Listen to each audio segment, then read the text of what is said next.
My guest today is a true architect of pop soundscapes, a man whose fingerprints are all over the most iconic records of the 1980s and beyond.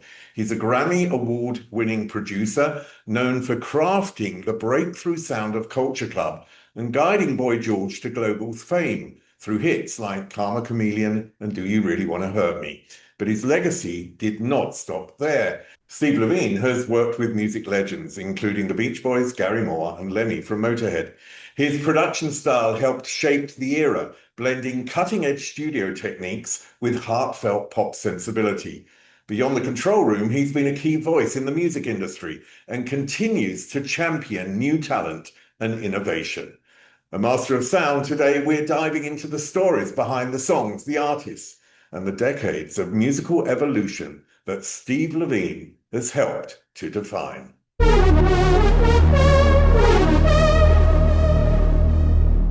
Steve Levine, welcome. 50 years working in the music business. I mean, that's an amazing, large I know number. it's incredible, Stephen. It starts July 75. So in a few weeks' time, it will be my absolute 50th to the day. Oh, wow. Well, I want to talk to you about, obviously, about your career, but I want to talk to you also about your life. And this podcast does ask questions about the childhood, because the childhood often makes us who we are later in life. So, can you tell me a little bit about your early family life? And I understand that because your mother worked a lot, it led to a sort of expanding of your interests. That's absolutely right. So, I was born in Hampstead in London, and the lady that was in the maternity bed next to my mum, Rita, was from Jamaica, and they became lifelong friends until my mother passed away. They were friends for life. But the other thing that they had, as was very much the thing in those days, they had a very big, it was like a lot of Jamaican families in this one big house. And so consequently, as my mum worked, I would be kind of, I guess, kind of free daycare. But the thing was that Rita had a son the same age as me, and we, would play together. And the thing that changed it was that Brian, her son, had developed autism. I mean, this is quite detailed, but when Rita was pregnant, she had a fall, and that caused some fetal damage, and Brian was born with a lot of learning difficulties. But one of the things that he had, and people say this with autism, is some things are enhanced, and his enhancement was he had a really interesting perception of rhythm.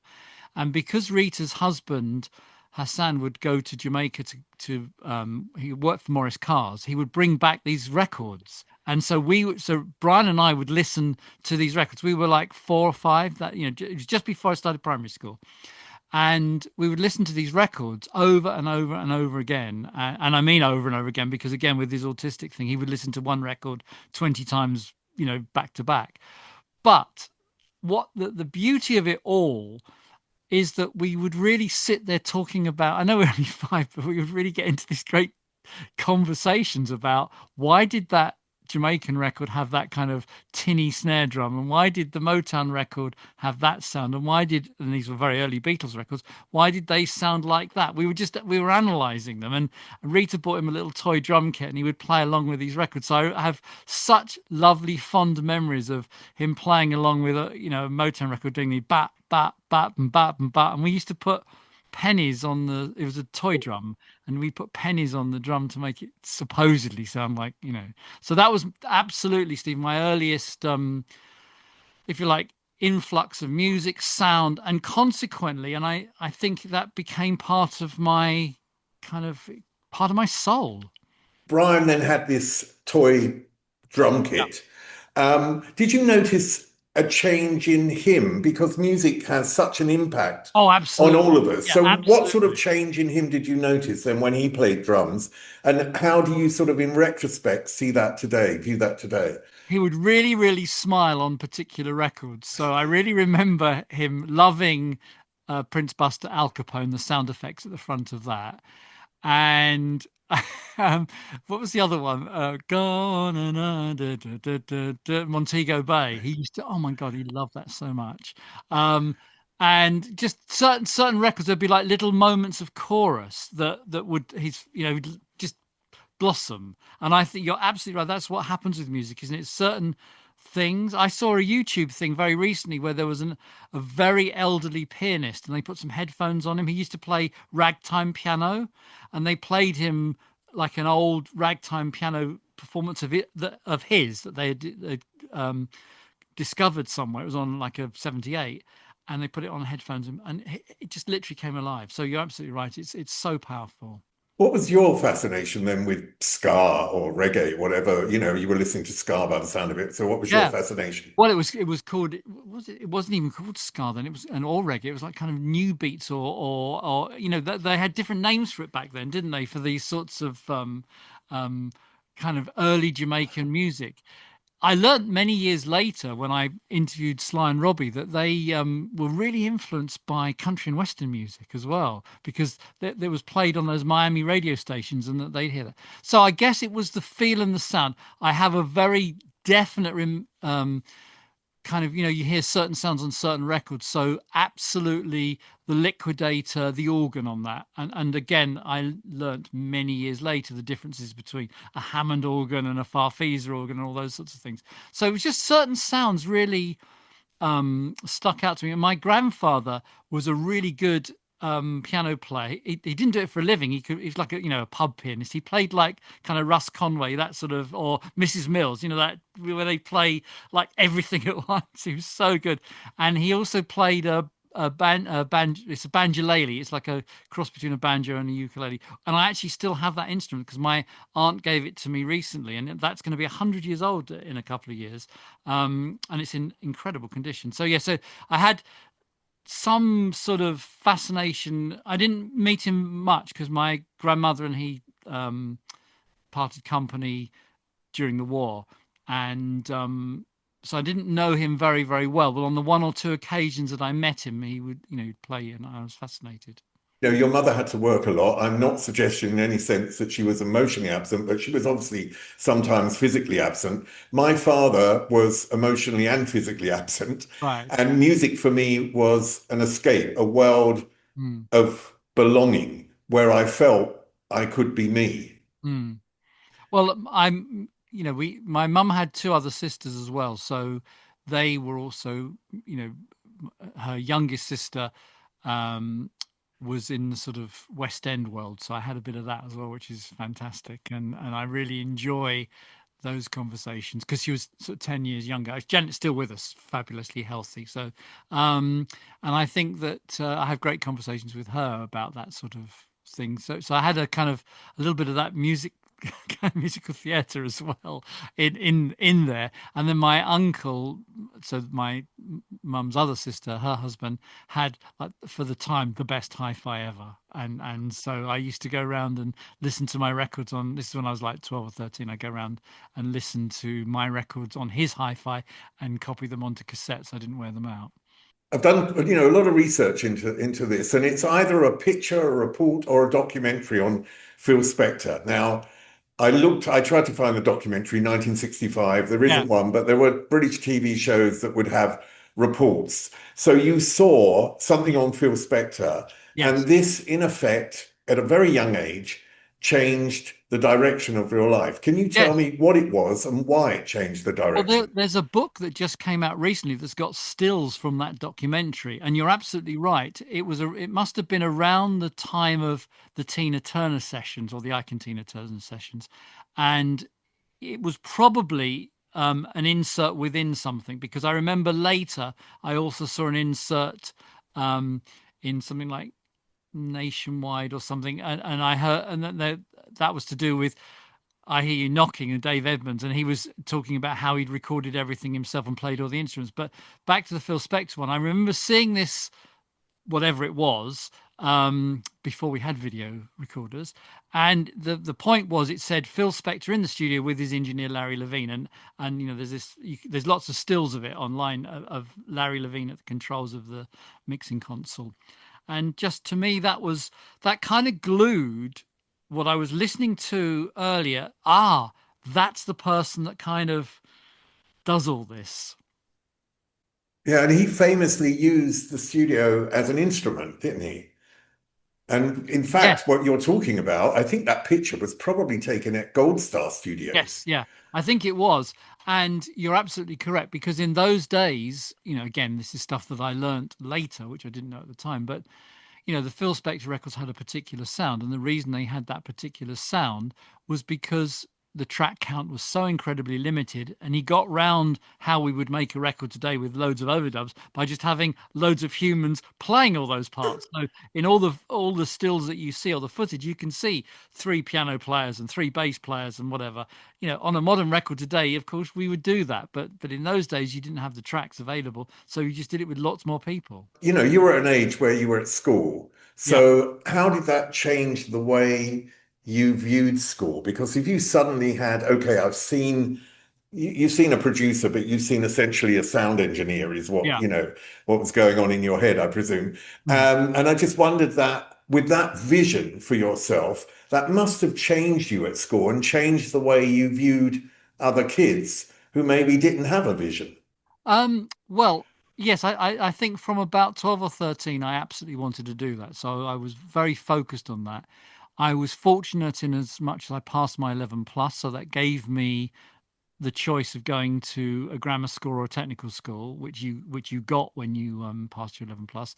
And I went to Canterbury Technical High School for Boys, which was the right decision, absolutely, because they had a separate, in those days, I don't know, you're similar age, but they didn't have, it wasn't all merged together. So you had separate biology, chemistry. I was always into science as well and electronics.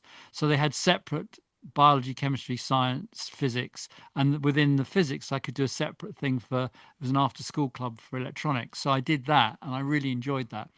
And consequently, again, people say having a good teacher, I had a good teacher, Mr. Page, and we sort of soldered stuff and made stuff, and I ended up building a discotheque, at school. I was also quite good at metalwork, and the same uncle that had the hi-fi had a metalwork factory, so I got mates rates at getting some of the raw materials. So I did. That's my only qualification. I got 99% in my metalwork exam. I made a glass coffee table, which was pretty good, even if I do say so myself. But I had kind of the best education because I had the proper source material. I had, the solid brass that you could do, and I did know how to do the welding and the soldering and everything. But what's really funny? That skill stays with you today. The microphone I'm using now. So I don't know whether this is too technical, but No, no, go. I like no, it. most microphone adapters are 3/8 or 5/8. So, we're still imperial with those things, still imperial. And I've got a really good microphone for my bass drum, and I wanted to make a stand to get the right height so that I didn't have to adjust it, so it was always in the right place. And you try and buy a die and tap set in the UK of Imperial, they're really, really, really expensive. And my daughter, a couple of years ago, she lived in San Francisco, and there was a hardware store opposite where she lived. And I went into there because, of course, America still has Imperial. And I said, "Have you got a 5/8 tap and dice?" He said, "Yeah." And it was like $5. Whereas I looked online here, it was like £30. So going back to when I was, I don't know, 15 or something, and I was, tap dyeing a thread. I've made a thread on my thing so that I could put the mic directly on it. So the stuff you learn as a kid does stay with you forever. It really does. Well, it's funny because when I talked to Kevin Godley, he was talking about, I think it was his father had an electronics store or something, and he used to take stuff apart and put it back No, together. I know Kevin really well, and we've had some of those conversations. Yeah. When I was young and if I'd mentioned a creative life, I mean, weirdly, I studied maths and physics and ended up going a completely different route. But if I'd mentioned a creative life to my mother of our generation, I think we're exactly the same age, of our generation, my mum would have said, you may not earn money in a creative life. Don't try to find something and do that extra. How supportive were the people around you because you were so young? My nan was really, really supportive. Um, and my mum was fairly supportive, bearing in mind her sister Janet was in already in the entertainment business and was quite successful. She was actually and still is. She was a skater in the original Holiday on Ice and went to America and did all of that. So Janet was a skater and then became a chaperone on lots of television programs. She even famously is in one of the Doctor Who episodes as one of the I think it was with the Cybermen or the Doctor. It's one of the really early ones with William Hartnell. So there was a little bit of that, and I never met her because she died before I was. But my nan always said that they had this lady called Aunt Tilly, who was a viola player that would go to like the corner, Lions coffee houses and do all of that. For the younger audience, my God, these are really old references. But so that there was always that sort of in it, kind of in the background, so that it wasn't, And then here's the curveball story about the entertainment business. So I mentioned my nan, who I adored and absolutely adored. So my nan was separated from my grandfather, I think, just before the Second World War, because my mum and her sisters were evacuated, but then they came back because that was one of those things that was never ever discussed. But they came back to London and used to go under the stairs. So my nan, from that point on, the war to both of their deaths, had a partner, and her partner was Dan Stewart, and Dan Stewart was Rod Stewart's uncle. So the curveball there is that in the late 60s, as Rod Stewart was doing John Baldry and all those things, I was aware of that. But this is the bizarre thing. I have actually never met Rod Stewart. My brother's met him. I've actually never ever met him. I've got loads of stuff. They used to get me signed stuff and stuff, but I've never physically met him. Even the fact he's done the stuff with Boy George recently, and he sang on a track of a friend of mine's, but I've never actually met him. Anyway, so there was this weird thing where Dan was really, really proud in that beginning of those that know the Rod Stewart period, the Long John Baldry and the Python Lee Jackson world. That was a really cool world. And when we lived in Muswell Hill, by the way, Georgie Fame used to live in our block, and I have very, very strong memories. I can still see it now of Georgie Fame loading the organ into. They had an Anglia van, a blue Anglia van, and I can still remember them because we came back really, really late one day at a party, and I remember I was like falling asleep in the car, and I remember them loading the gear in. So yeah, it was my nan 100% supportive, my mum kind of supportive, but I mean, the famous thing was they never really understood exactly what they did. The famous Christmas story is that we were all round opening Christmas presents, and one of my cousins had something with batteries and it didn't work, and my mum said, "I'll give that to Stephen. He does that sort of thing." So I think once Culture Club was successful, I think they realised kind of what I did. But I think even to this day, people don't even realise what you do. It's a very odd thing, isn't it? Well, yeah, well, it is. But I'll get to Culture Club in a minute, Yeah. obviously. But when you left school, you became a tape op at Yeah. CBS. And you have said in previous interviews that the studio seemed extremely familiar. What do you mean by that? And what Well, sense of belonging did it give you? so my dad was a street trader, barrow boy, and so was my grandfather. In fact, my grandfather makes a fleeting appearance in the Alfred Hitchcock film Frenzy, which was filmed at Covent Garden, the original Covent Garden. And there's a passing shot where his barrow just goes apart. So that's the kind of history of the Steve Levine family of street trading. Again, during the war, my grandfather had his license signed by the king, which meant that it could never be taken away from them. Westminster Council for years tried to get rid of the license, but my dad was licensed. But because my grandfather had his license signed by the king during the war or just after the war, they couldn't take it away. It was above the council. But where my dad stored his barrow, there was a recording studio. And famously at the time, it used to do all the martini adverts and all those kind of adverts. So I used to go in there and have a look at that. That building, to this day, it still exists. That building today is actually Steve Coogan's baby cow offices. It's in and just off Diabley Street in the West End, just behind Oxford Street. So I kind of saw that. So when I walked into a studio, it sort of felt incredibly familiar.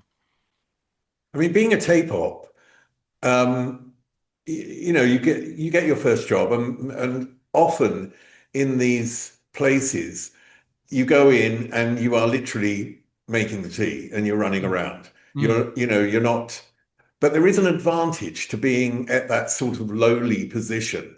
And the advantage is that you see and get a sort of taste for everything.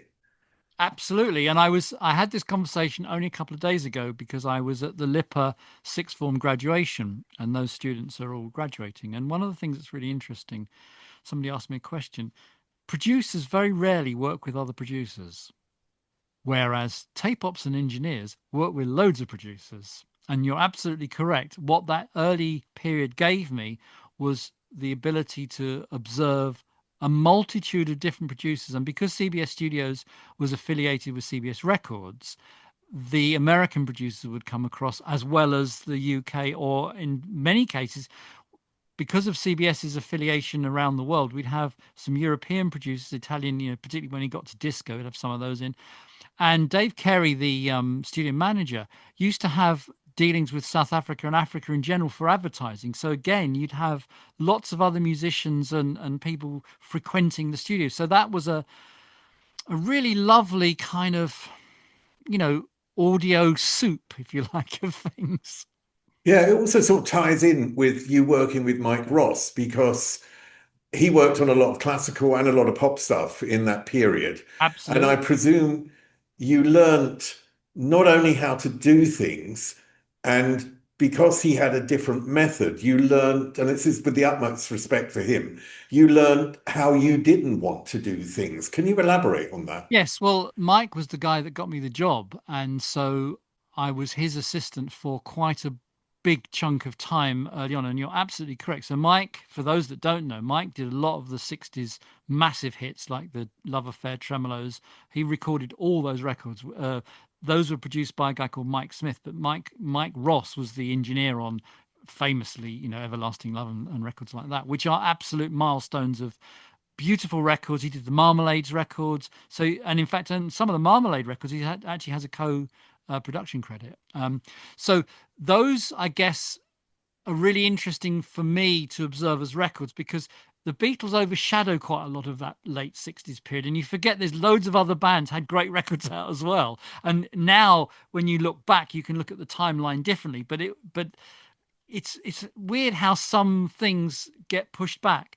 Marmalade, Tremolos, Low Affair, they were making great records. The Kinks, they're all making fantastic records, equally as revolutionary. And certainly given the track counts that they had at the time, those records were pretty good. The Love Affair in particular were unusual because they used session musicians, and that was more akin to what they were doing in America with the Wrecking Crew. So Mike taught me sort of the knowledge that he had with regard to working with those type of pop bands. I guess the two really great things I learned with Mike on a technical level were miking up instruments, how important the choice of mic is, where you put the mic, the distance of the mic, and thinking about how you want to capture it. So not necessarily having the most expensive mic for the job, but the right microphone for the job, and then working out how to do that. Because in those days, that was incredibly important because they were capturing it more like a picture. Whereas now I can do that for a sonic flavor because obviously I've got more control now, but the same rules still apply. Getting the right choice of mic in the right position in front of drum, guitar, whatever it is you're trying to record makes a huge difference. That's number one. On classical music, I don't know if everyone knows that, but classical music has so much post production on it in terms of editing, a phenomenal amount of editing. I mean, I'd do some things and it would be like looking at, going with the edits in it because they'd say, "Can you have that bar from take 20 and that bar?" Because classical music was so expensive to record, they just record for the whole session as many takes as they possibly could get, and then they'd have an editor afterwards who'd say, right, I want bars 1 to 9 from take X, and so you'd edit it all together. Editing with scissors, as we did then, and razor blades, that principle is exactly the same in a digital audio workstation. It's just you're looking at a piece of audio, but the brain power is exactly the same of what bit will fit where. So those are the two technical things I really remember. And then, of course, Mike had a great bedside manner about dealing with clients. and that's something that's it's What's a another great bedside manner? well, getting you, in those days, a lot of the producers were not technically savvy. And so they would ask for things that were kind of impossible. And if you kind of said, well, I can't do that, then that would set the wrong thing. It was more like, let me see what I can do. And even though you'd end up with, I mean, I make a joke now with some of my students. Say, if you want to get rid of a manager, just solo the bass drum for 10 minutes and they'll soon get their phone out and leave. So so I think just dealing with clients is an interesting part of the world of record production, which people forget. It's not all about the microphone. Well, it is about the microphone for capturing, but it's not all technical. There are some human elements that what make great producers are the great relationships. I mean, sure, you've read all those great interviews with Sir George Martin. Part and parcel of why that system works so well with the five of them was because they were a team and the relationship they had. And the same applies to me with Culture Club. The relationship we have is special, and you're never going to get that with every project you work on. But when it's right, it's phenomenal. I mean, you're talking about, not with Culture Club, obviously, but you're talking there about the era of the 70s, an era where we were both teenagers, so we're both going through that process. Alongside that, there is social upheaval in Britain. Everything is changing. There's political and social upheaval. There's also a change, a technological change. And I just wonder whether, in that era where you're finding yourself, I mean, for me, it's an identity issue. For other people, it's, just finding themselves as a person. I just wondered what you see in that era was the most positive because, at one point it switches and then there's the punk ethic. Well, the punk era was actually very much that because the punk musicians were all our age, and so they were looking at doing things very differently. They'd all grown up with glam rock, and so glam rock played an important part in the sound of those. I mean, even Mick Jones has mentioned many times how much he loved Mott the Hoople and bands like that. So the the glam rock, along with the David Bowie kind of stuff, that was very influential on um glam rock, sorry, on the sort of punk, and then morphing into what became new romantics. Most of that, I've often said, a lot of those guitars on Adam and the Ants, those that sliding guitars owes quite a lot to Gary Glitter and the Glitter Band. That down, and all that, those beats are very so I think when you're a teenager, that's all what you absorb, and then it morphed into punk, but it was recorded in a very DIY DIY way. It was recorded with speed often, and that's very refreshing as well. So I guess I mean, I tell was me about the Clash sessions because it all relates to, when you're working with the Clash and that well, Joe Strummer had a clear vision of the sound that he wanted. And maybe at that point, you were thinking otherwise. no, well, so how the process worked, that there was myself, Simon Humphrey, Mark Chamberlain, and a few other engineers. And what was often happening was that we were going from being junior engineers to assistant engineers on the commercial sessions. But because the punk sessions upstairs in Studio 3 were given to the artists free of charge by CBS Records, they would put us on those as full engineers. So on some of the Clash sessions, Simon was the main engineer and I was the assistant. And on a couple of them we split. But I mean, particularly on something like White Man in Hammersmith Palais, because we did that in actually Studio 3 and Studio 2 because they wanted to use the piano that was in Studio 2. There is piano on that record if you listen very carefully, which Topper played. So and then bands like the Vibrators brought in their own sort of kind of producer slash engineer. So then you're moved up the food chain to help that person.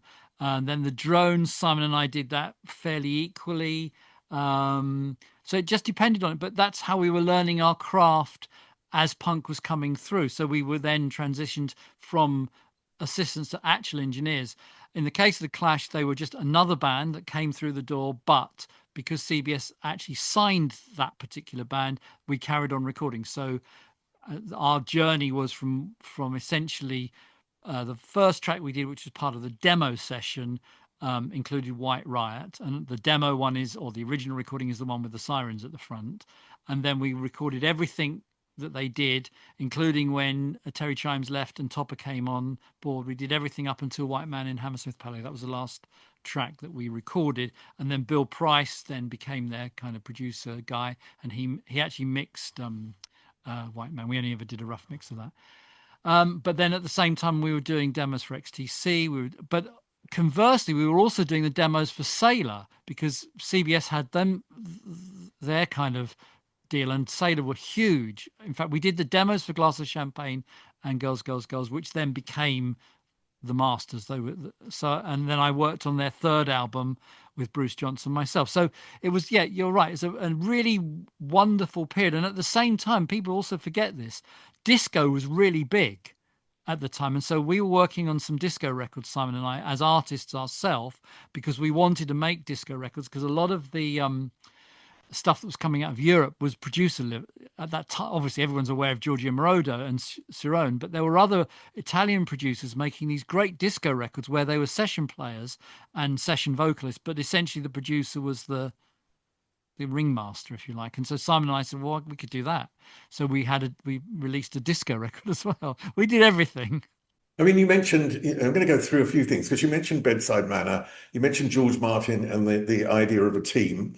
And when a band comes in, is it important for you to try and find a member of the band that you can truly connect to? Yes, but that's always the case in every band. You go to the rehearsal session or they come to you, you can tell in 5 seconds who the leader is. So in the Clash, it It's was, Mick Jones, absolutely. yeah. But in the Clash, you seem to have connected to Topper, who you said played piano on a track with a Well, drummer. the only thing with Topper, which is really interesting, is Topper, I'm not sure if everyone knows this, Topper was actually quite an in-demand session drummer just before he became a member of the Clash. And I'd actually worked with Topper. So a friend of mine, Nicky Graham, who's sadly no longer with us, he was a producer, and he was producing records on his own and for CBS. And Topper played drums on some of those records, and also some electronics. So Topper was, I mean, he's quite a good musician actually as well. People never really realized how good he was. So I kind of knew him through other things. It's really funny how, it's a small world, of course. So, but Mick Jones absolutely was the leader of that, without doubt, and had you mentioned Joe. I guess the pair of them had the songwriting bond, but in terms of the studio, Mick was absolutely the leader, no question. I mean, some artists, when I've talked to producers, some artists come in with a vision, a strong vision of what they want. And I presume some people come in with, in a sense, no vision and wanting you to create a vision. And you mentioned XTC and obviously Andy Partridge. But what is the experience of working with someone who's clear, like Andy Partridge, and maybe, and you don't need to mention any names, but someone who comes in and isn't as clear? What's the difference? Well, Andy, I'm still very friendly with Andy, and I've never ever worked with Andy other than those demos. We did a first batch of demos, and in fact, the very first session they did was actually a cover of a Kinks song. I think they did "I'm Tired of Waiting." I've got all the tapes and I've given them to Andy.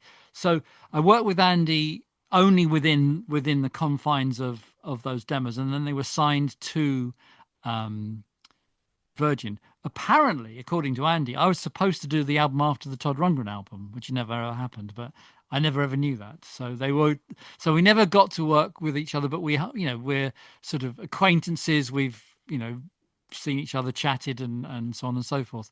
Andy, yes, you're absolutely correct. Not only, and I do remember this then, and I've had that conversation with him, and that's why actually he told me personally why his sessions with Todd Rundgren were a little bit a frisson, because of course he has an idea here and Todd would absolutely have an idea here, and they didn't kind of always marry up. Andy's known for having very definite ideas, and also because of the way Andy plays, he might play a guitar line that's quite simple to a more sort of showy offy guitarist, but the sound that he makes when he plays that is really integral to the way that it works. There's lots of XTC fabulous records where the part is really simple and very repetitive, but it's the sound of it that's really, really important. So yeah, so there are artists like that. I mean, what I don't like, there was a band I worked with, and I mean, we joke about it now. It's like, I don't know, what do you want? I don't know, what do you want? It's like, it's like, you, it feels at times like I'm pushing a piano up the hill, but we can work with it. That again, bedside manner. So there are some bands that don't actually know what they want. And there's more A&R men that don't know what they want, and you know there's many great conversations to be had about those circumstances. I tend to have to deal with that a lot less now because I'm doing it myself and I'm working directly with the bands, and in many ways it's one of the great freedoms of the world we're in now, of a producer working directly with the band in partnership on every level. And so those conversations become less fraught because you have, like take the Hush Tones, for example. This afternoon, we've just got the test pressings through of the vinyl. So we had to listen to it this afternoon and approve it, which we have done. And that's coming out in September. So we were really focused on that, and some of the guitar sounds, I'm hoping when the record comes out people will hear it. There's some fantastic guitar sounds, some of which were absolutely designed from the second Mick or Martha presented the concept of the song, but there were some that came about through the way we recorded it. And there's a couple that we were listening to just literally a few moments ago that, because we obviously haven't listened to the record since we finished it. I went, wow, that's actually a pretty good sound. Where we'd put a guitar on and we'd maybe reamped it with something else, or we'd added a layer, or we'd added a color, or we'd done something in the mixing that had changed the sound differently to the way that we'd originally envisaged it. And it became really good. There's one particular song where there's a solo with an absolutely fantastic sound, which I put a pedal up for the sound, and Mick was just playing, and Martha came in and she said, "Oh my God, I really love that sound. That's really, really good."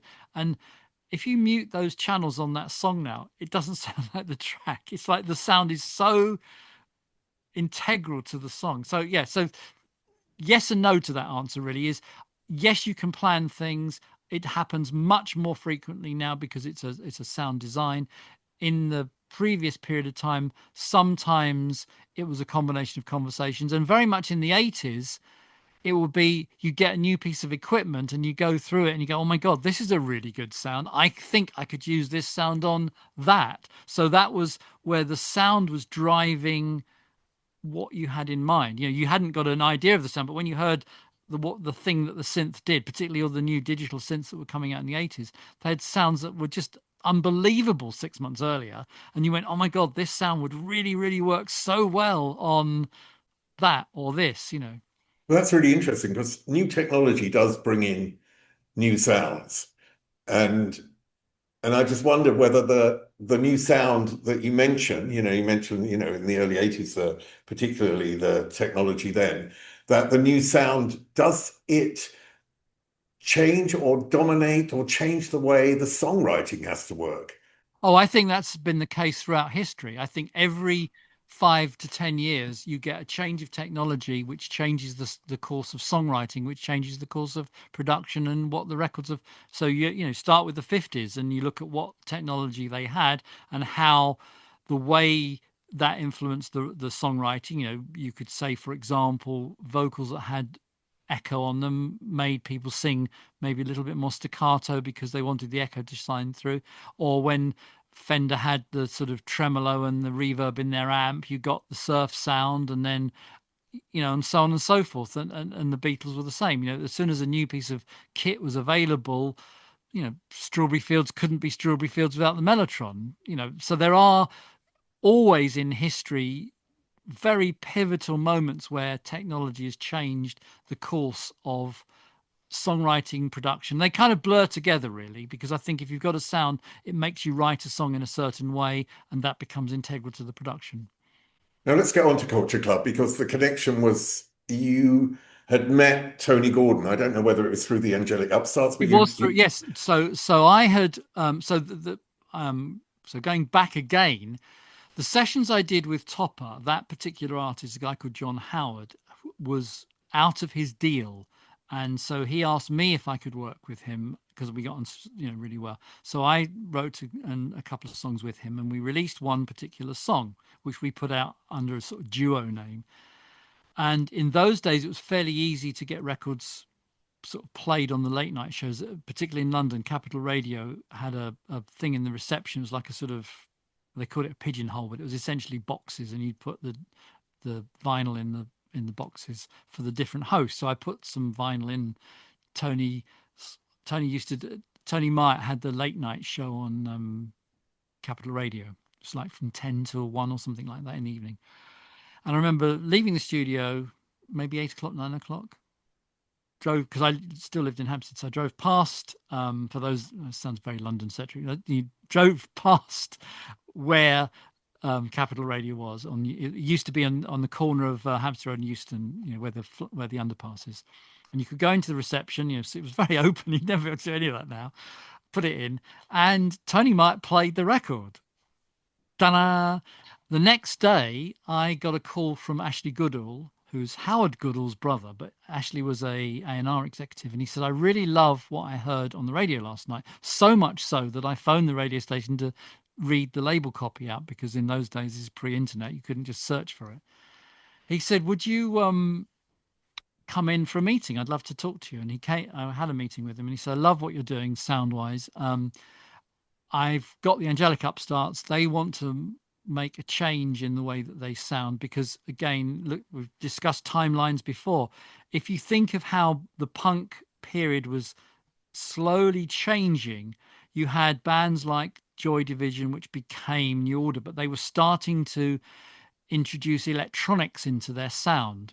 So even in Joy Division, he had those early syn drums, and they had a little bit of synthesizers, and the bass was being played more like a synth than a bass. And then you had orchestral maneuvers. I mean, there were lots of bands that were essentially what you would normally call a guitar band that had introduced synthesizers. And Angelic Upstarts very much wanted to introduce drum machines and synthesizers into their sound palette. And so Ashley said, would you work with them? And at the time, Simon Humphrey and I had been working at Satchel Studios, and we built up quite a bit of free time in terms of we would do work for time rather than cash.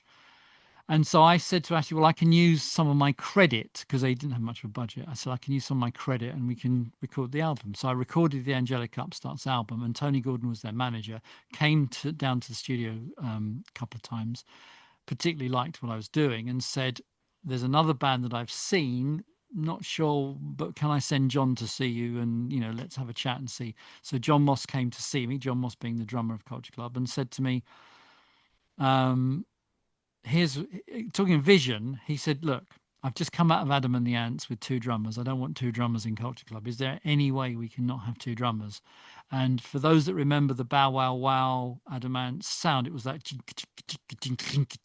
that sort of 2 drummer beat. So I said to John, well, look, let me show you the Linn drum that I've just got, and I've just used it on the Angelic Upstart, so I can program the backbeat, and then you can play on top of it. But it sounds weird when I say it now, but it was such a revolutionary thing to say, and a presumption that would be perfect. Of course, I didn't know at the time that John Moss is a phenomenal drummer, and that theory worked. I tried that same theory with another band a bit later that said, oh, I love that sound you've got with Culture. Can we do the same thing? And I said, well, it's this, and their drummer just didn't cut the mustard. And so consequently, as I've said before, it sounded like someone throwing cutlery down the stairs. But John was and is a fantastic drummer. And so consequently, that theory worked. So then I spoke to Ashley and said, look, can I blag some studio time for some demos? Tony really loves them. I think they've got great potential. And he said, I can give you 1 day. So we had 1 day in January of 1982. And then I persuaded him to give me another half a day to mix it, because we just literally ran out of time. Was that White Boy? White Boy and I'm Afraid of Me, the original demos, yeah. I remember buying White Boy. It's And brilliant. then, well, the demo was never released until the box set, but the demo was then hawked around London and to try and get a record deal, and of course nothing happened, and so consequently we felt very sad and like that, particularly as White Boy. um well, I thought it was really good, but it took a while to get a deal, so consequently I was then really busy because the word had gone around that, I kind of knew what I was doing. So I ended up with quite a lot of bands to work with, and particularly what the emerging electronic sort of thing. So that's how come there's, Roy from Culture Club is playing guitar on The Mood, and how John's doing some overdubs on this, and and George is doing backing vocals and someone else. We just were trying to earn some money because no one had signed Culture Club, but then eventually Virgin signed them, and then they released White Boy, which went down so well in the clubs, but literally failed to get any airplay, failed to do anything. I'm Afraid of Me, almost the same. I remember hearing it. I was in the car with George one day, and Capital Radio in London played I'm Afraid of Me. And I thought, oh, wow, this is going to happen. Again, nothing happened. It was just like, oh, God, this is really, really poor. Um, and then we got a combination of two things. Peter Powell, who had been to the clubs, had heard how good the band were, and also the band were really good live, even in those days with the limited PA that they had. The band were very good. So Peter gave us a Radio 1 session, which was kind of quite an important thing. And in that Radio 1 session, we recorded Do You Really Want to Hurt Me, which was the first time we recorded that, having demoed it quite some time before. And that was then deemed to be the next release. And Radio 2 picked that up. And they can always say the rest is history. But essentially, David Hamilton made it his record of the week. And it went from zero to hero very, very quickly. More of Steve Levine coming up. Just time for me to ask you to like, subscribe, make a comment, do whatever you can. And don't forget, at popthehistorymakers.com are all the interviews. Okay, let's get back to Steve Levine.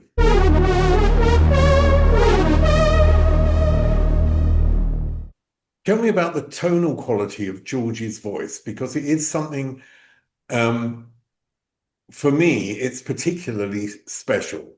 And I think, in a sense, it's what often connects from the singer to the listener, is the actual tonal quality. Yes, and that was apparent almost from the first day that I worked with him, because actually the first time I met him was in the studio to record. And the other thing that I was aware of immediately was, I said on the demo of White Boy, I said, should we double track the chorus? And George double tracked it, and it was so identical that it didn't sound double tracked, which is a very rare thing. There are some singers that can do that, which is why actually on the backing vocals of White Boy, it's actually me and Roy, because we obviously we later discovered Helen, and that was a godsend. But for that one moment, we were trying to think of a way, back to what you were saying earlier about sonics and how things separate. We couldn't separate. George didn't sound any bigger being on top of himself. It just sounded, the same. But you're absolutely right. He had a really lovely, soulful sound to his voice. And at that time, he didn't drink or smoke. And so it was a very pure tone. That carried on all the way through to later on. His voice has changed dramatically now because obviously he had the nodules on his throat, which was thankfully successful. But as he's got older, his voice has a lower timbre, but it does still have that element. He just has to make sure that he sings correctly. And also now the mic choice is very, very important, because he's almost got the same quality that a Nat King Cole or somebody would have. And so the choice of microphone is really, really important to capture the nuance of what he's doing. I mean, I interviewed Sue Clothes the other week. Oh, yeah. And of course, Sue designed the clothes for Culture Club. And one thing that really impacted her on her choices and the development of the clothes was, of course, the cultural backgrounds of each of the members of the group. And in a sense, this diversity was a reflection of your background.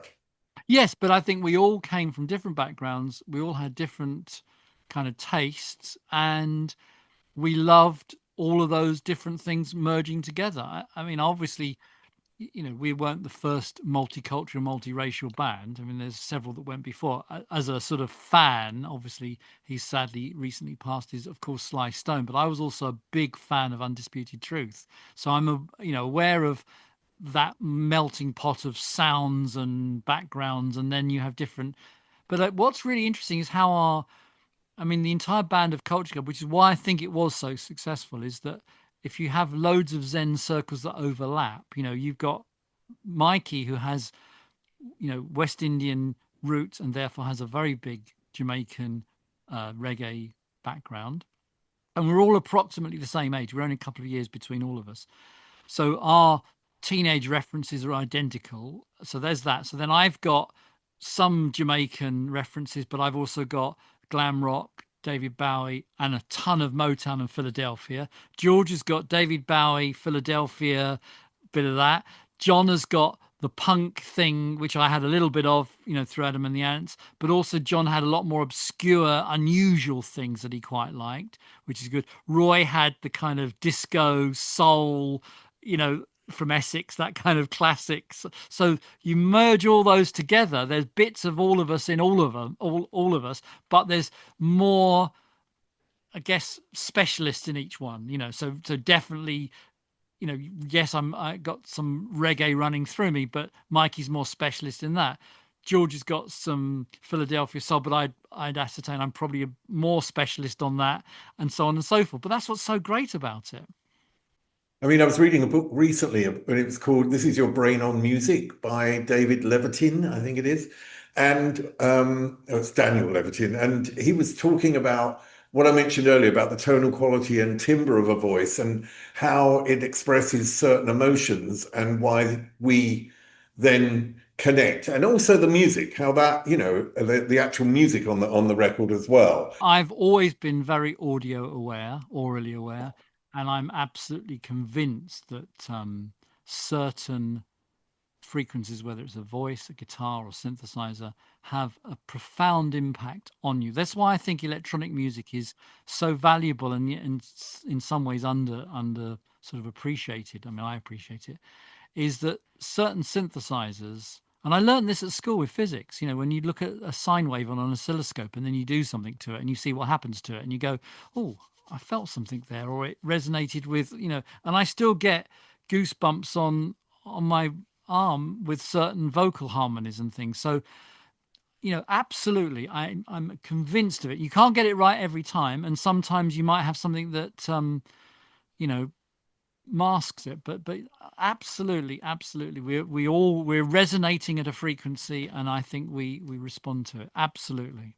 This was a time in your career where you went to the heights of the heights in terms of success. There's the so-called British invasion in the States, which in a way was spearheaded by Culture Club, and of course Yeah. you're a big part of that. And I just wondered, what was it about Britain, first of all, at that time that allowed this whole gamut of music to be exported? And also, how did that time change the perception of you and you of yourself? Well, I think I lived in America for a while. There's the good and bad of America is one of the things that's really interesting in America and is kind of valuable is that the cycle of things is much slower. And so, particularly in California, which is where I lived for a while, you can find something, a font or a company or something that's been trading for all this time, and they haven't really changed anything. Things are very slow. And so when you think of the musical landscape of the late 70s going into the 80s, it was very much the Americana. It was all coming off the back of the huge success of Eagles, Fleetwood Mac, and things like that. And it was still very much in that rut. And when the British invasion came, or second British invasion, um, it was because it was very innovative and very different sounding. And then immediately afterwards, you got a lot of American sound-alike records, which became genre defining in themselves. For example, the Cars. There's no way the Cars would have sounded like they did had there not been all those British records. Because the instrument, even though ironically, the instruments that were made in California, the Lindrum, the Oberheim synthesizer, those are American-made instruments, and yet it was the British sound of those records that made those. And that was just, maybe the Cars is a different example, but just in my mind, I hear the next wave of all those records being a definite, not a copycat because they were innovative, but they had the sort of sensibility of what happened in the UK. And you can argue the same happened actually with the Beatles. When you think of what was being played in America at the time, with the exception of the Beach Boys, it was very samey, and so the Beatles broke that mold. And this happens from time to time when if you can turn around much more quickly, but then the stability of America is also very good and very strong as well. And certainly that's very powerful in, say, the country music world where it's very, very staid, but that's good. And it just comes around in cycles, and authentic. And luckily, many of their studios have remained in business because they've just done a very slow arc and they're still in business. And now they're much in demand because they're as they were 20, 30, 40, it's fantastic, really. So the good and bad, yeah, but I think that's to answer that question specifically about the British invasion, we were fast turnaround and it was like, oh. And also, you mentioned this in an interview, and I found this really fascinating, that in a sense, there wasn't cross-pollination between what was coming out of different areas, different cities in the UK, which in a way sort of led to each sound in different areas being very Absolutely. unique. And no, in the UK at the time, yes, the Manchester sound. And if you look at the location, Manchester, Liverpool, and Sheffield. I mean, Liverpool and Manchester are less than an hour away from each other, or half an hour if traffic's good. And yet, the sound of Liverpool in that period was really different to the sound of Manchester, as was Sheffield. And then you move across to Newcastle, different again. Sound of London, and London was really different. If you look at what was going on with, say, Depeche Mode in Essex versus what was going on with, say, Generation X in Fulham. I mean, the internet has merged lots of things together. So there were differences. But then that's very, very true of American music. If you think of a Motown record being Detroit and you think of Stax Records in Memphis, or you think of what was going on at Bell Studios in New York, or what was going on in Village Recorders, or literally, in fact, even in California, the difference between what was going on in Southern California and Northern California. This people it was much tighter, and so there were these very iconic sounds that had the sound and the shape of a particular place. Some of that has disappeared now, sadly. Yeah, I mean, if like Sheffield with the sound of the steelworks in Human League, things like that. They're very specific, aren't they? Yes, You absolutely. you talked about working with Sailor, and that's when you met Bruce Johnston. And Bruce Johnston was, I think, the voice on California Girls. He was the singer on California Girls, but he wrote many songs, didn't he? He wrote Barry Manilow's "I Write the Songs." And you were 19, but he Mhm. wanted to work with you. So what do you think he saw in you that this more experienced person um, would get? I just think the hubris of youth and the enthusiasm, and also I had Sailor being an electronic based band. I had a bit of an understanding of what was then the 2600 early synthesizers. So that obviously paid huge dividends later when digital technology came through because I kind of knew how it was going to work. I think he just liked my attitude, bedside manner again. And of course, the contact to Bruce led to working with Brian Wilson, who passed recently. Um, can you tell me about that experience with Brian Wilson and also how Stevie Wonder came into the picture? So Bruce phoned me. Culture Club are now successful all around the world. So Bruce phoned me and said they've just signed a new deal with Jimmy Guercio's Caribou Records, and they need to make a new record, and they are very keen on adopting all the new technology that was coming on stream because people, you mentioned it earlier about technology. Brian was very aware of changes in technology, and so the band themselves, and Carl particularly, was very keen on digital recording and wanted to use the brand new Yamaha DX keyboards and so on and so forth. And so I met with all the band in London, and then I had to meet Brian separately because Brian was, I can't remember where he was. Consequently, I was then commissioned to start the Ziggy Marley album. So I was in Jamaica, and then Brian came to see me in Jamaica. So the first time I met Brian Wilson was in Tough Gong Studios in Jamaica, which, of course, bearing in mind everything we've just said, there's the, I'm now in Jamaica, in Tough Gong, the home of reggae music, and Brian Wilson comes to meet me. So I have a fond memory of that. And then we just got on really well, and I showed him the Fairlight. It was one of his first questions. He said, Carl's told me about the Fairlight. Can you show me what it does? Because it was brand new technology at the time. The ability to sample, and in his case he wanted to sample his voice because they were aware of what a mellotron did, but a mellotron had sample, effectively was a sampler. It was a piece of tape with a voice on it or a flute or whatever, but you got what you were given. The great thing about the Fairlight is you could put what you wanted in it and then you could do the same thing. And so Brian was fascinated by that, and it was used a lot on that album. We not only was Brian fascinated on it, but also Ringo Starr played on one of the tracks, and Ringo was equally fascinated. So I can honestly say I programmed, sampled, and worked on the Fairlight with Ringo Starr with his full consent. He sat next to me because we did the track, and he went, "What if we sampled it?" And that's that again. Ringo was is so important in the sound of the Beatles. Back to what you said again about sonics, you cannot have Day in the Life without those flumpity flumpity flump toms. That's a trademark, and that gets you there when those toms come in. So anyway, back to Brian. So we decide to start the record, and the sessions take place in London and in Los Angeles, and we start recording. And while I'm in Los Angeles, I get a call from reception at Westlake Audio. I mean, this is so mad, but it's 100% true. The reception says, Stevie Wonder's on the phone for you. I'm like, what? Stevie Wonder's on the phone. So I'm like, okay. So obviously I'm a massive Stevie Wonder fan. So he goes, hi, Steve here. He said, can you help me? I've got an issue with my Lindrum. He said, I know now this is what I think is just such a great calling card. I'm now being asked technical help from Stevie Wonder. Essentially what had happened, I had a Lindrum. There were the original Lindrum. There were only ever 500 of the original Lindrum. I still have my Lindrum actually. And in fact, we've just made, whether this is part of this podcast or not, you can cut it out if you're not wanting to. I've just made with Iconic Instruments, we've just made a virtual instrument of my Lindrum, which is available now, which people are raving about. So it's essentially my machine in a DAW workstation, but it's my actual machine with my stuff.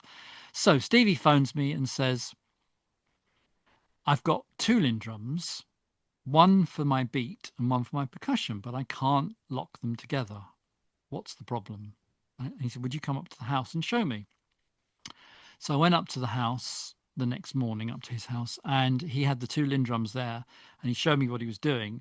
But he had a synchronizer, which I had at the time as well. It was a German synchronizer called a Friend Chip. And the issue, I knew immediately what it was. America, this is very technical for America, but anyway, here we go. America's standard is 30 frames and the European standard is 25 frames. And what happens is, because it was a German machine, when it powered on, it defaulted to 25 frames, and consequently his machine had 30 frames time code on it, which was not compatible. But there's a workaround. All you did was you held in two buttons when you powered it on, and it changed the default from 25 frames to 30 frames. So I showed him how to do it, and it was very sweet because he held my hand so he could remember to do it, and then bam, the two machines are perfect. He then said to me, do you want a song for the Beach Boys? Because he knew I was doing the Beach Boys. I said, well, if you got one. And then again, hubris of youth, I said, okay, I'll play it to Carl, but I want you to play on the track. He went, sure. And so that's how come I got to work with Stevie. He played on the track, and it was one of the greatest experiences of my recording life. And I loved every second of it.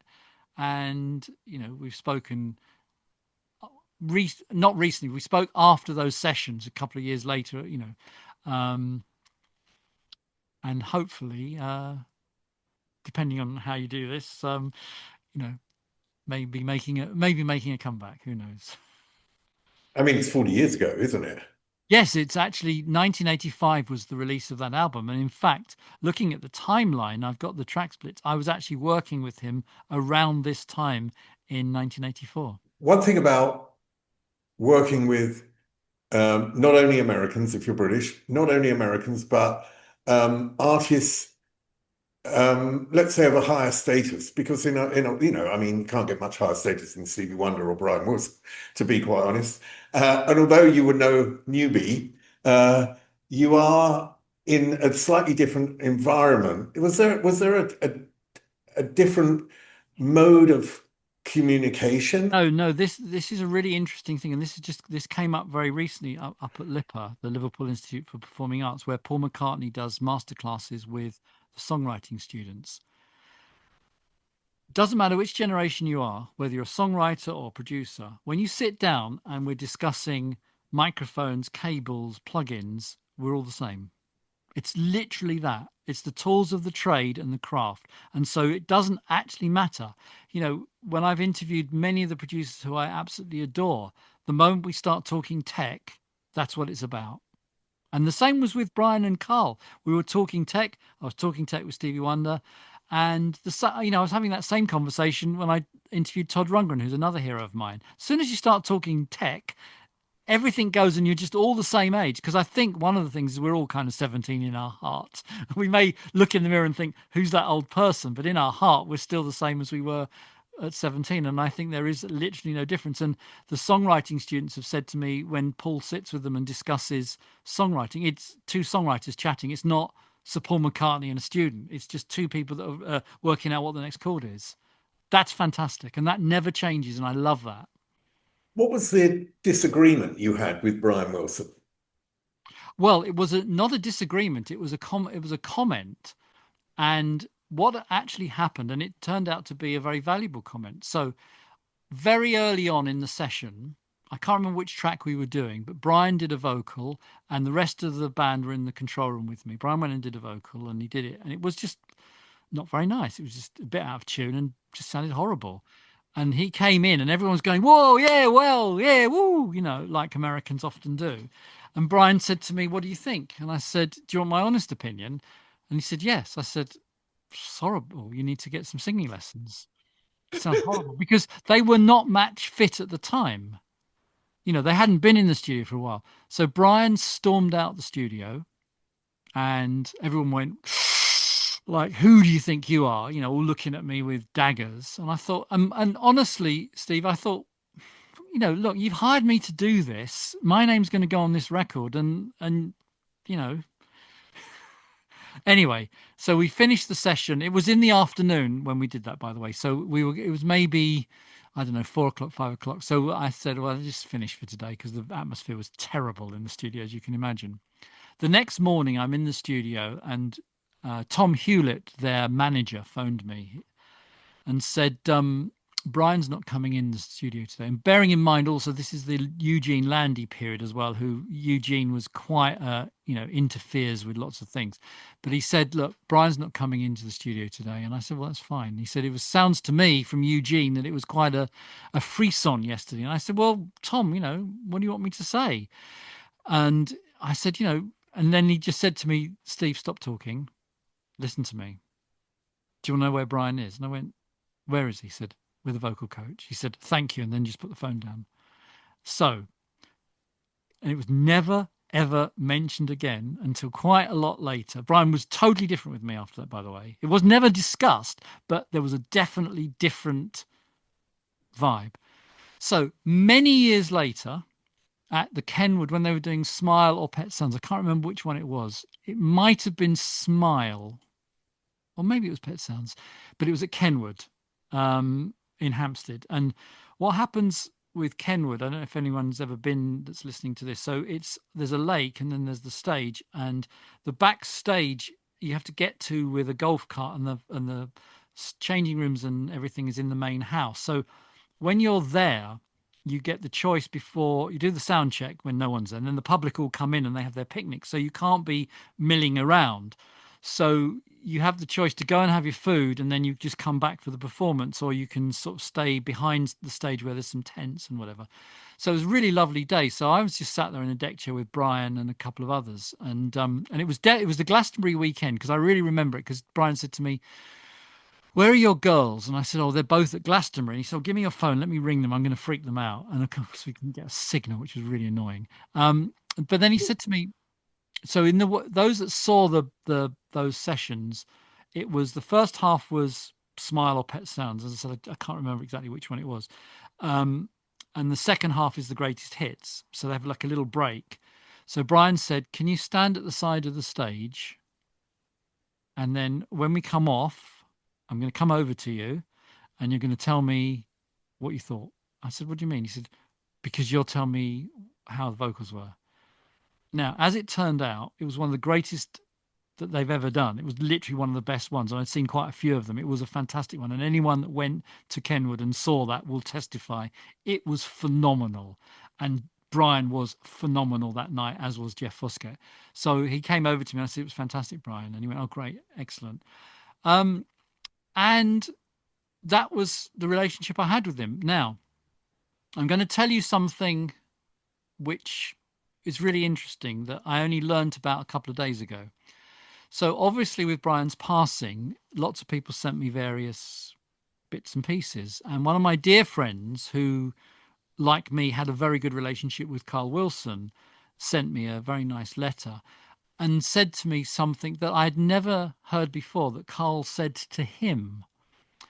And he said, so Carl speaking to my friend, I won't say his name, "You know, the reason Brian likes Steve so much, it's because Brian really trusts him." And I only learned that a few days ago. Isn't that phenomenal?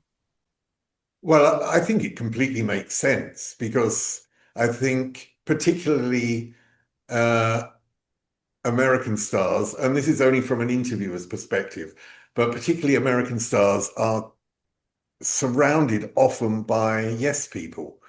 So no one necessarily tells them the absolute truth. And what you did was just say what the truth was at that moment in time. So And then yeah, you would trust that person.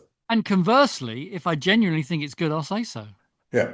You won a Brit Award in '84 and obviously then, achieved recognition for your work. Did it change anything? No. In fact, the only thing it did change, there was a period of time I didn't have any work. It's like an Oscar. Because everyone thinks you're so busy or too expensive. So there was actually a block off immediately after that that I didn't have anything. Yeah, it's funny.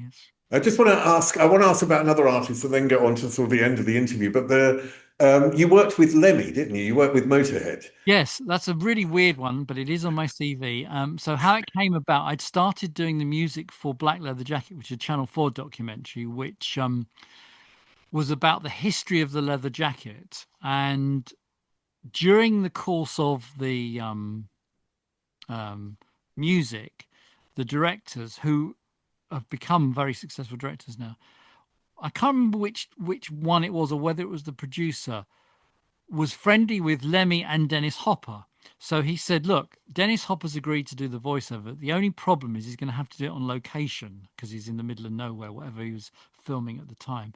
So they sent me over the narration, which I then, again, with technology today, it would have been a cinch. But of course, then it was really hard to put it in, sync it in. And then he said, "But Lemmy's written this song called Black Leather Jacket, and he'd really love to work with you on the track for the film." And I went, "Great." So Lemmy came down, we had a meeting, got on great, loved the studio.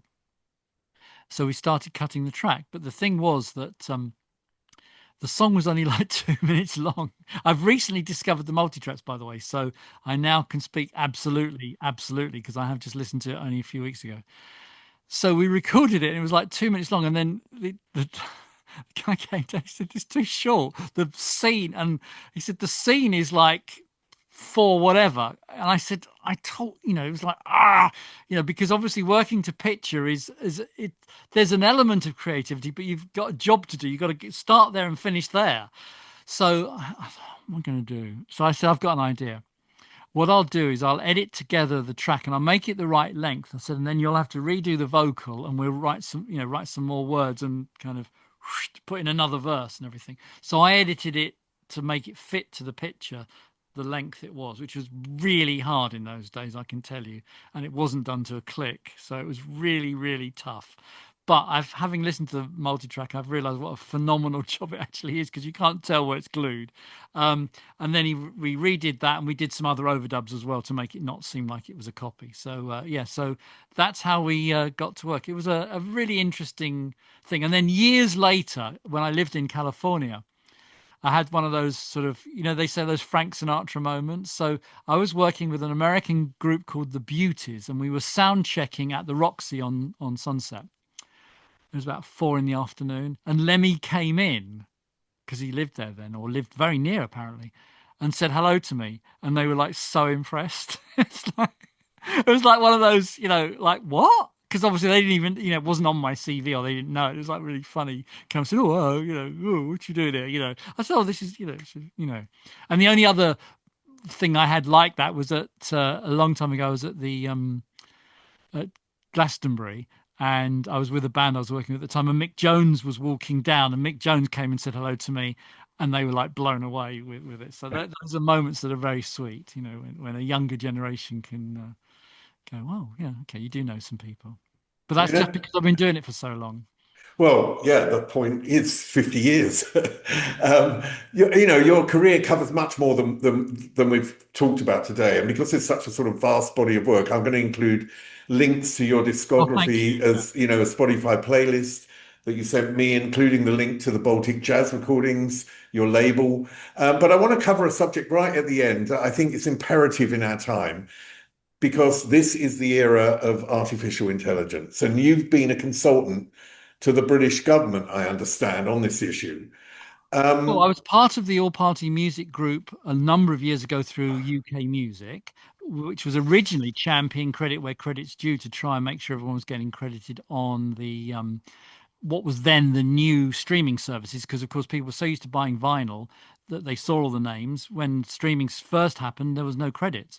So part of that, but then some of those people are involved in the AI consortium, and yes, I have joined one of those. I've also joined a sort of panel with some of the industry on the positive side, absolutely. And in fact, I'm actually going to a conference in October about this. So I'm kind of, I've been asked to sort of comment. I've been involved in various bits and pieces, mainly because there are some negative aspects, and I think we're all aware of the negative. And the negative, very simply, is companies should not be allowed to harvest or scrape, two horrible words, the data from everybody else's copyrighted material and create an algorithm that is effectively infringing, and then make something new that they can pass off as their own. So that's the negative. On the positive side, there are tools available, and I am using some of those tools as we speak, which are enabling enhancement of with artists' consent.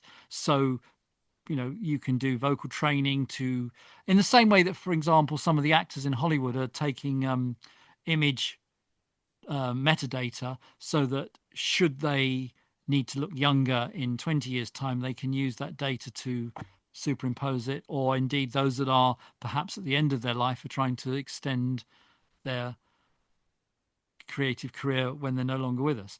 So there are audio equivalents of that. Those are very positive. They're with artist consent. And then, of course, in the creative task, there are instruments that do things differently, which enable people that maybe are not um, physically able to do it from a disability point of view. That's incredibly positive.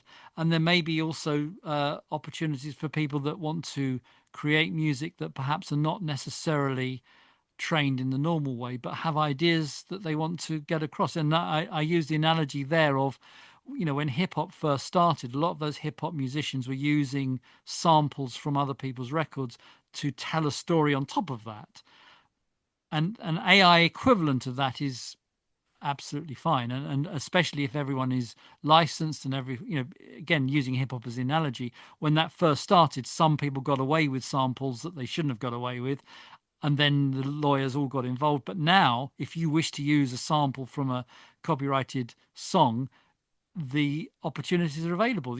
If the artist gives you consent, not everybody does, but if the artist gives you consent, you can come to an arrangement and everybody is happy in the arrangement. I can think of great examples. I'm sure the Chi-Lites are very pleased that Beyonce used Crazy in Love, because that was a record that I knew as a teenager that probably not many other people did know about, and so on and so forth. So there's a positive aspect, but unfortunately, this government does seem to not understand that. And once the floodgates, as they say, the Pandora's box or the genie's out of the bottle, you can't put it back in. And I'm pleased that Sir Elton John, Sir Paul McCartney, and others have come out, because what they're saying is there will be no next generation. Because if you can, it's hard enough earning a living making music as it is, let alone if the moment you put something in the sphere, it's immediately scraped and harvested and then sounds like something else. That's not good enough. And these tech companies are making trillions and trillions and trillions of dollars off the back of other people's creativity. I mean, irony being that the moment you infringe their code, they come down on you. Google are very Yeah. fast at coming down on other people that infringe their code. So they know the value of algorithms and code, but it just needs to have some braver politicians and some caring politicians all around the world, it's not just the UK, to understand what we have at the moment with songwriting and sound recording. Whilst it's not perfect, it works ish. As in, if Netflix want to use a piece of Baltic jazz music, we'll have a conversation and we'll come to an arrangement. They won't steal it and just put it on there and say, we just want to use this and it's fair use. Well, it isn't. It does feel very difficult to police in my mind. I just don't know how that's going to Well, be the really the policed. basic, yeah, we were all asking for a default opt out, and then if you want to come and opt in, but they've done the default opt in, which of course for a younger production company, even like myself, it's impossible to write to everybody and say don't use my music. Yeah, absolutely. Well, Steve, thanks for the interview. I just want to say at the end, enjoy your 50th year in the business. And I want to thank you for your contribution to popular culture, because sometimes it's underplayed and it's an enormous contribution. And certainly in my lifetime, so you've worked with so many artists that I've connected to. So I want to thank you from the bottom of my heart for that. And I'm glad that you're continuing today with your label. And as I said, I'll put those links below. And you're still an important force in what is an uncertain future. So thank you again, Steve Levine. Thank you. Up there is an interview I recommend. Down there is where you can find all the podcast interviews. And here is where you can connect.